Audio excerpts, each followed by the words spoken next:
I just got done feeding the Costco kitties, and I met two new kitties over there, and I'm feeding them as well. I remember the 1988 presidential election. Me and my twin brother were living on Quail Hollow in San Antonio, Texas. We were in third grade and went to Thousand Oaks Elementary. Michael Dukakis was the Democrat, and George H.W. Bush was the Republican, the former VP of Ronald Reagan.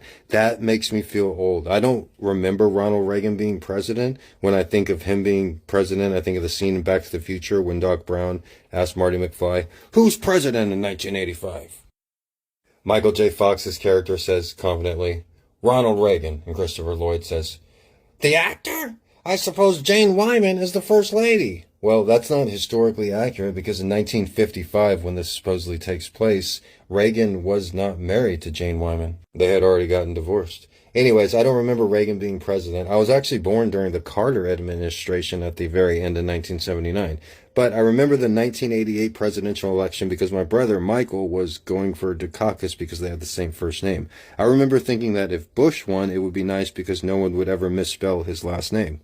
I remember our father, for some reason, got us these really cheap, baggy t-shirts making fun of the vice president Democratic candidate Dan Quayle, and he made us wear them to Shadow Cliff Pool that summer. Our father never got us anything, but for some reason, they never charged us at Shadow Cliff Pool, and he'd make us go there every day during the whole summer because he didn't like us and didn't want us around. Anyways, I remember when we were wearing the Dan Quayle shirts, many of the adults at Shadow Cliff Pool were offended by whatever message was on the shirt. I don't remember the exact message. I don't like movies, if you may know, especially fictional movies, but one I could watch is the film Slacker. It's filmed in Austin, Texas, right around the time of this election, and I don't like and appreciate the film until the late 1990s, but there's a scene where you can see a van noticeably with a Ron Paul for President 1988 sign. The movie was shot somewhere in West Campus, and 20 years later, I would actually meet Ron Paul not far from where that was shot and vote for him in the 2008 election.